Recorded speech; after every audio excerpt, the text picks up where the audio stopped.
जी मेरा नाम गुलाम मुस्तफा है जी। कम चिप्स का फेरी लावना जी। मैं आलू छोले बेचना जी। ये बचत कदे 200 बच जाता जी, कदे 400 बच जाता जी। पत्ती नहीं आती जी, कदे चीनी नहीं आती, कदे आटा नहीं आ रहा, तो चाह पानी जोड़ा जी वो नहीं होंदा, दुध नहीं होंदा। आटा जोड़ा ना मुल उधारा लैना पैंदा, कदे मुल लाना पैंदा। उधारा अगर लईए तो मतलब मुल वो देना पैंदा।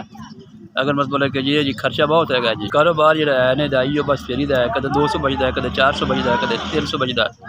हाँ जी, बच्चों वास्ते खर्चा जरा जी वो दुध नहीं पूरा होंदा, और दवाई वास्ते जी मैं जी आपकी तबीयत नहीं सही रही जी, इस वास्ते जी खर्चा जोड़ा है कदे खंड पत्ती नहीं लभदी, कदे किस तरह माल नहीं लभदा। हाथ बड़े मुश्किल है जी। इस तरह एक टाइम लभदी, एक टाइम नहीं लभदी, एक टाइम खाने, एक टाइम नहीं खाने।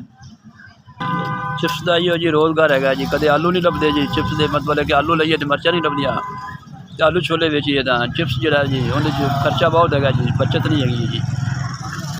आलू ले लीए तो जी घ्यो तो बैठे रहते जी, छोले लाइए तो मतलब कि घ्यो नहीं होंदा। रोज़गार में धक्का लाई करना बस जी।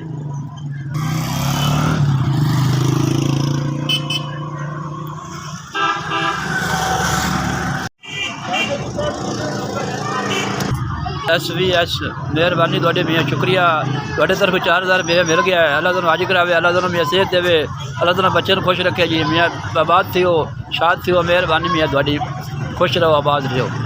4000 रुपया मिल गया मियाँ, बच्चे सौदा लै दे सा जी, हर शा लै दे सा, मेहरबानी थोड़ी जी, शुक्रिया।